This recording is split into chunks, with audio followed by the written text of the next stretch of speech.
कलाहांडी जिला कोक्सरारे आज देखिबाकू मिलिछि चाषींक रणहुंकार। रविधान पंजीकरण समस्या को नहीं राजपथ को ओह्लाइछि सचेतन कृषक मंच। जातीय राजपथ अवरोध जोगु यातायात ठप होइथिबा बेले ब्लॉकर समस्त सरकारी ऑफिस और दुकान बाजार बंद रहिछि।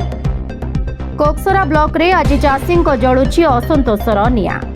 इंद्रावती मेगालिफ्ट प्रकल्प अधीन प्राय 15,000 चाषींकर अभिधान पंजीकरण पई सरकार अनुमति देउनथिबा अभियोग होईछि।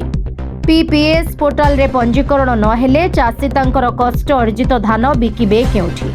एही प्रश्न को नहीं आज सकाळु सकाळु कोक्सरार मुख्य छकरे शताधिक चाषी एकाठी होई जातीय राजपथ 26 को अवरोध करिसंती।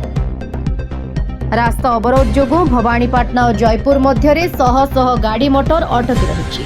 प्रशासनिक अधिकारी माने पहुंची चाषी को बुझासुझा करुथिले मध्य समस्यार समाधान न हेबा पर्यंत एही बंद डाकरा जारी रहिबो बोली चाषी माने चेतावनी दैछंती।